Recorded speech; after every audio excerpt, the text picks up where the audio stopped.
या इंडियन जो बाहर मुकीम है वो किसी मजलिस में भी किसी प्लेटफॉर्म पर भी अपने मुल्क की जो इंटेग्रिटी है उसके ऊपर सवाल नहीं आने भाई देते। वहां तो सिस्टम चल रहा है ना, सवाल नहीं आने देते। यहाँ सिस्टम तो जितना नहीं चल रहा। चाहे कोई मोदी का फैन है। तीन बड़ी पर्सनैलिटियां दुनिया की, और पिछले दिनों उनकी वहां पे रियूनियन हुई और तीन बड़ी वो पर्सनैलिटियां वहां पे वापस गई हैं। हैदराबाद का एक हाई स्कूल, तीन पर्सनैलिटियां कौन थी? एक माइक्रोसॉफ्ट के सीईओ थे, एक गूगल के सीईओ थे, और दूसरा अजय बंगा वर्ल्ड बैंक के प्रेसिडेंट थे।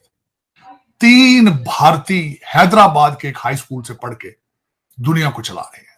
देखें, उनकी कोई सियासी जमात इंडिया की उसकी ब्रांच नहीं है। अजी वो उससे मुबर्रा है। डुअल नेशनलिटी इजाजत नहीं है। अकल के दरवाजे जरा ज्यादा बड़े करें तो सीखे उनसे कुछ कि वो दुनिया कैसे चला रहे हैं तालीम के साथ। जो आपकी नफरत है तालीम के साथ, आपकी नफरत है साइंस के साथ, ये आपको डिबो देगी।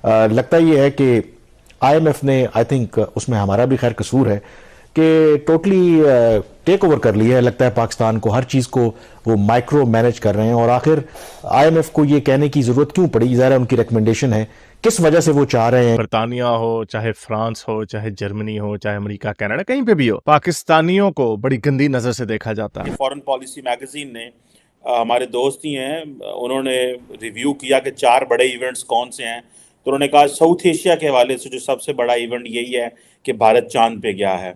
वो एक उड़ान भरी, उसने आगे बढ़ा। पाकिस्तानी वहां पे जाके भी नीचे ही रहते हैं, वहां पे जाके भी गंदे काम कर रहे हैं। तो इतना आपको सवाल तो पूछना पड़ेगा कि क्या। एसपी न्यूज़ 91 में आपका स्वागत है दोस्तों मैं आपको बता दूं कि जो जिस तरीके से भारतीय पढ़ करके अपने देश का नाम रोशन कर रहे हैं, उधर पाकिस्तानी लोग आतंकी बन रहे हैं, आतंकी गुटों में शामिल हो रहे हैं और कहीं ना कहीं पाकिस्तान को डुबो रहे हैं। मैं आपको बता दूं कि एक रिपोर्ट के मुताबिक अभी पता चला है कि 2023 में जो उद्योग रहा है हमारे भारत से सर्वोपरि, मतलब बहुत ऊपर रहा है। और इससे अब इस बार क्या होगा कि 2024 में एक अच्छा उद्योग मतलब चलेगा भारत की तरफ से, और जिसमें कि लागत बढ़ेगी। तो जो जैसे जैसे मांग बढ़ रही है उसी तरीके से भारत इतनी मैन्युफैक्चरिंग कर रहा है कि लोगों की मांग भी कहीं ना कहीं पूरी हो रही है। अदर कंट्रियों में भी भारत की सप्लाई जारी है। और आप समझ सकते हैं पाकिस्तान को हर चीज़ से दिक्कत है भारत की। अगर ये समझ लीजिए, अगर भारत ने कहीं पे कुछ भी मतलब भारत के किसी बड़े सेलिब्रिटी ने या बड़े पॉलिटिशियंस ने कुछ बोल दिया, तो पाकिस्तान की मीडिया जो है उसे सिर्फ एक मुद्दा चाहिए अपनी मीडिया को चलाने का। और यही वजह है, उन्हें सिर्फ एक मुद्दा है और वही मुद्दा ढूंढते हैं, और वो सिर्फ अपनी पूरी मीडिया जो है भारत के ऊपर चला रहे हैं। पाकिस्तानी आवाम, पाकिस्तानी पब्लिक, जो कि मैं अक्सर रिएक्शन डालता रहता हूं, उसमें आप जहालत भरी बातें उनकी देखते भी होंगे। और ये सही भी बात है। मदरसे छाप पढ़ाई का नतीजा सिर्फ यही हो सकता है कि वो सिर्फ नफरत करनी ही सीख सकते हैं। दोस्तों वीडियो बहुत ही इंटरेस्टिंग रहने वाली है, इसलिए वीडियो को अंत तक जरूर देखिएगा। पॉलिसी मैगजीन ने, हमारे दोस्त ही हैं, उन्होंने रिव्यू किया कि 4 बड़े इवेंट्स कौन से हैं, तो उन्होंने कहा साउथ एशिया के हवाले से जो सबसे बड़ा इवेंट यही है कि भारत चांद पे गया है। तार साहब, आप कैसे देखते हैं 2023 का जो इख्तिताम है? How do you see this? आपकी इसमें क्या रीडिंग है? पाकिस्तान के लिए कोई अच्छे शगुन भी हैं 2024 के लिए? What is your take and read on that sir?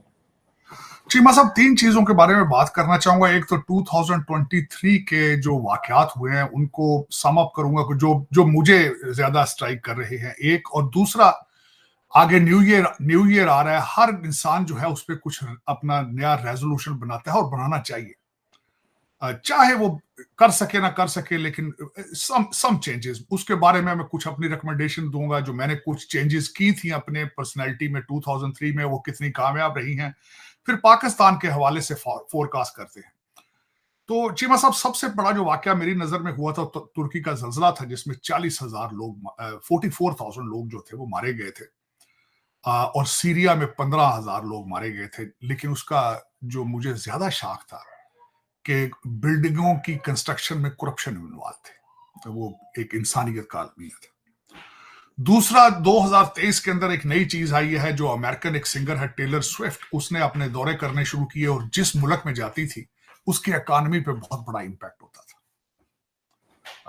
वो एक बात है, एक नया, उसको कहता है स्विफ्टीज कल्चर, जो एक यंग थे, उनको, यंगस्टर्स को बड़ा उसने अपील किया। ये एक बहुत बड़ी बात थी मेरे लिए।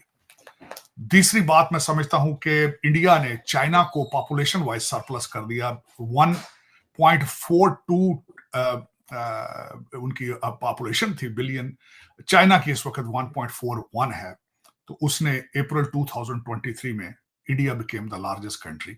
और दूसरा उसमें सबसे बड़ी बात यह है कि चाइना हमेशा अपनी पॉपुलेशन को बोझ समझता रहा है। उन्होंने वन चाइल्ड पॉलिसी वहां रखी, बाद में उन्होंने थोड़ी सी रिलैक्सेशन की, लेकिन इस वक्त जो है भारत की तरक्की का सीक्रेट उनकी मिडिल क्लास। और दूसरा जो मोदी साहब ने उनको एक नेशनलिज्म दिया है, हिंदुत्व का आइडिया कि you have to get united, तो उन्होंने जो भारत में पहली दफा एक काम किया है कि हिंदुओं को यूनाइटेड कर दिया है। उनकी तरक्की का सीक्रेट है middle class, educated middle class Bharat की इज रूलिंग द वर्ल्ड। मैं इसमें कोई एग्जैजुरेट नहीं करूंगा, बल्कि कल शाम मैं किसी पार्टी में बैठा था, तो एक हैदराबाद का एक पब्लिक स्कूल है जहां से 3 बड़ी पर्सनैलिटियां दुनिया की, और पिछले दिनों उनकी वहां पे रियूनियन हुई और 3 बड़ी वो पर्सनैलिटियां वहां पे वापस गई हैं। हैदराबाद का एक हाई स्कूल जो कि निजाम हैदराबाद ने बनाया था, वो 3 पर्सनैलिटियां कौन थी? एक माइक्रोसॉफ्ट के सीईओ थे, एक गूगल के सीईओ थे, और दूसरा अजय बंगा वर्ल्ड बैंक के प्रेसिडेंट थे। 3 भारतीय हैदराबाद के एक हाई स्कूल से पढ़ के दुनिया को चला रहे हैं, दुनिया को चला रहे हैं। अगर मेरे जो लौंडे लपाड़े हैं, अगर नफरतों के दरवाजे थोड़े छोटे करें, अकल के दरवाजे जरा ज्यादा बड़े करें, तो सीखें उनसे कुछ कि वो दुनिया कैसे चला रहे हैं तालीम के साथ। जो आपकी नफरत है तालीम के साथ, आपकी नफरत है साइंस के साथ, ये आपको डिबो देगी। और ये मैं बताना चाहूंगा, खासकर आज थोड़ा सा अगर मैं एग्जैजुरेट ना करूं चीजें, कुछ कहूंगा।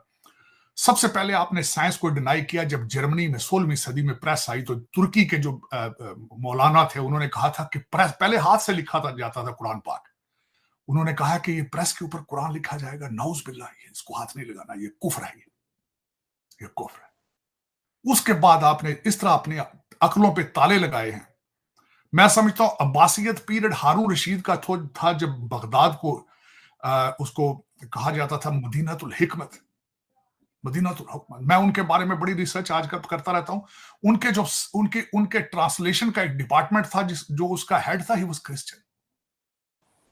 और जिस तरीके से वहां पे किताबें ट्रांसलेट की जाती थी, जिस तरीके से पेपर छापा जाता था, हारून रशीद के पीरियड के बाद से लेकर चीमा साहब आपने अकलों पे ताले लगा दिए।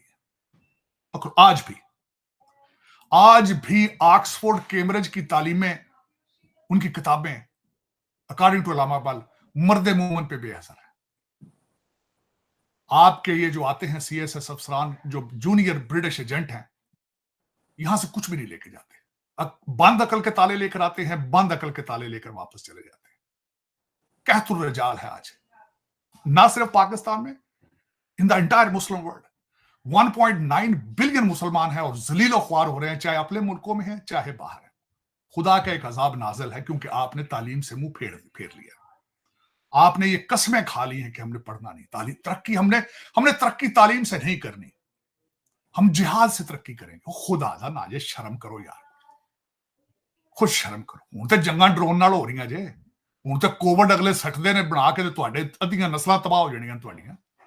तुसीं लगे उर्दू च ट्वीटां करदे, खेडां करन लगे हो। कुछ अकल दे हत्थ को अकल खोलो अपनी, इंग्लिश पढ़ो, कुछ साइंस मैथ दे वाले पासे चलो।